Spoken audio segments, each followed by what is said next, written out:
Ang susunod na programa ay rated PG. Ito ay nangangailangan ng patnubay at gabay ng magulang para sa mga batang manunood.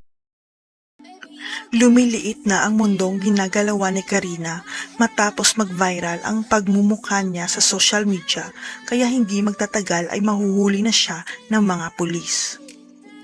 Pero ipinagkibit balikat lang ni Dara ang pag-viral ng video ni Karina dahil naniniwala siya na huhupa rin yun at binayaran na niya si Karina para manahimik.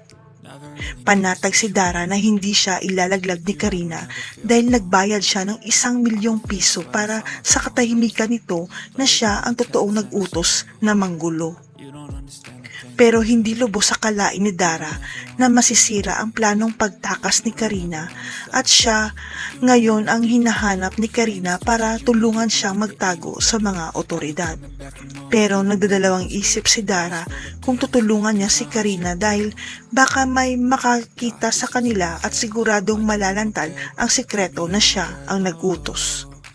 Pero kahit ano pang pagtagong gawin ni Dara sa krimen niya, mahuhuli pa rin si Karina ng mga kapulisan at dito na masusubukan ang loyalty niya sa iniidolo niya.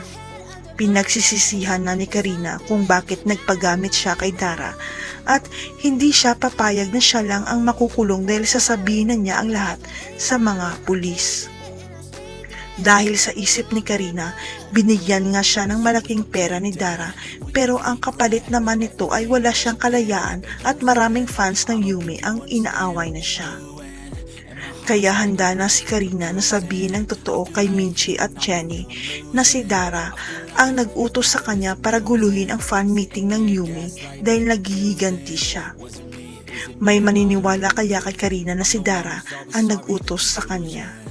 May gagawin kaya si Amelia para pagtakpan ang kasalanan ni Dara?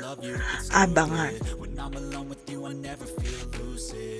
I wish I wasn't struck by